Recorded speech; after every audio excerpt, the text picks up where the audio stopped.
Olá, meus irmãos, graça e paz seja convosco. O título da lição de segunda-feira é O Custo do Discipulado. Esse texto aqui também está relatado no capítulo 16 de Mateus. E Mateus, quando entra nesse assunto, ele tem um detalhe a mais. Quando Jesus faz para os discípulos a pergunta de quem era ele, e ele então descreve, né, tu és o Cristo, o Filho do Deus vivo, essas duas expressões, o Cristo, o Filho de Deus, tem a ver com o seu messianismo, até porque o nome Cristo é também de significação de Messias, o Redentor, aquele que redime. E quando se aplica ao Filho de Deus, tem a ver com aquele texto de Lucas 1,35. E o que o que virá dela, da Maria, será chamada filha do Altíssimo. Ali o anjo declarou aquilo para José. Então, assim, denomina-se já inicialmente que Jesus, por ser filho de Deus, iguala-se ou nivela-se a Deus. É tanto que quando ele fala sobre essa questão mais adiante, diante dos sacerdotes e Caifás, quando ele fala assim, me diga se você é o filho de Deus. Aí ele fala assim, tu dizes, se tu és o Cristo, ele fala, tu dizes, e em breve me vereis. Aí Caifás rasga sua roupa dentro daquela confissão, e aí o que nós podemos mais fazer senão matá-lo? Então, Jesus de fato foi morto por ter sido visto como filho de Deus, e ao fazer essa, entre aspas, suposta declaração, porque ele não falou, ele só confirmou o que foi dito sobre ele, aquilo foi tão severo aos olhos dos sacerdotes, que veio então, decorrente a isso, a sua morte. Foi o que aconteceu com que ele viesse a ser assassinado, né? Que viesse tramar, mais assim, a confirmar a sua morte. Então, quando Pedro faz essa declaração que tu és o Cristo, o Filho de Deus, ele estava demonstrando que agora eu conheço perfeitamente e sei quem é você. Você é o enviado para trazer salvação. Só que, embora Pedro conhecesse de forma pálida, ele não queria que Cristo passasse pela cruz. Nesse sentido, irmãos, o próprio Jesus fala assim, bem-aventurado és tu, Simão Barjonas, porque quem te revelou isso não foi a carne nem o sangue, ou seja, você não falou sobre isso por sua natureza, mas pelo o Espírito Santo de Deus que falou por meio de vós. Puxa vida, isso diante de todos ali era algo que deveria chamar muita atenção. Só que pouco tempo depois, quando Jesus começa a falar sobre a sua obra redentora, a sua morte e a sua ressurreição, isso era inaceitável, especialmente para os discípulos. E o mesmo Pedro, que falou palavras tão bem proferidas pelo Espírito Santo, agora ele, voltado para um outro espírito, e mesmo sendo inocente, ele fala, Senhor, que isso jamais aconteça contigo. Ou seja, eu não admito que o Senhor venha morrer. Não fale sobre esse assunto. Não leve isso a sério. Não conte isso para nós como se fosse algo que viesse nos trazer paz, porque isso não é algo bom de se escutar. Indiretamente seriam essas palavras de Pedro.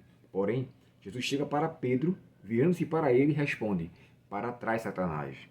Ellen White descreve, irmãos, que ele não falou para Pedro, ele falou para Satanás que estava usando a boca de Pedro. E o livro chamado O Desejado de Todas as Nações, aqui diz assim, ó, as palavras de Cristo foram dirigidas não a Pedro, mas àquele que o estava tentando separar Pedro do Redentor. Para trás de mim, Satanás.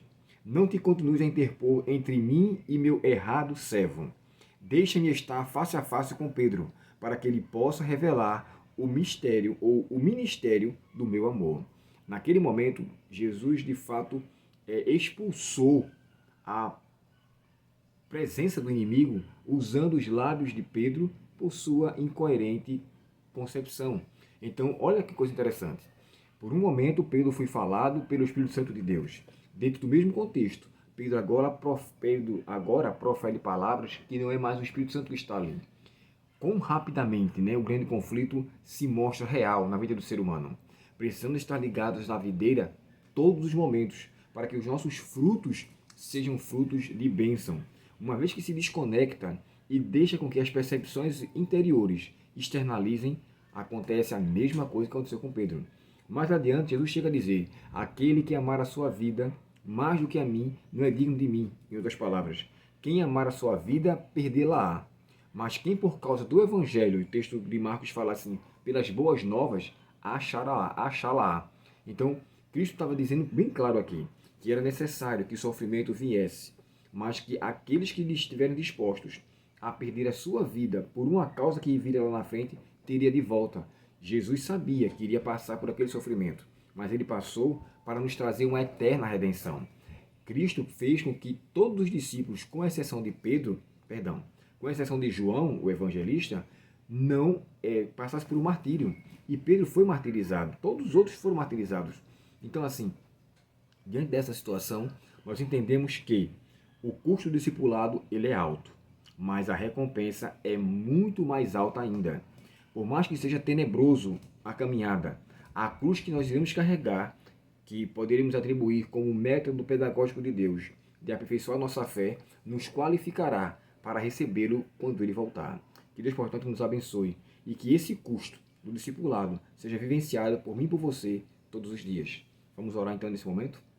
Querido Pai Celestial, obrigado pela Tua palavra e nos ajuda a passarmos pelo custo do discipulado, para que venhamos de fato ser aprendizes do Senhor, que saibamos passar com perseverança as dificuldades de nossa vida. Dá-nos nesse dia, Senhor, a Tua paz, perdoa nossos pecados e permanece conosco. Te pedimos em nome de Jesus. Amém. Perdão, acabei bocejando na hora da oração, perdão.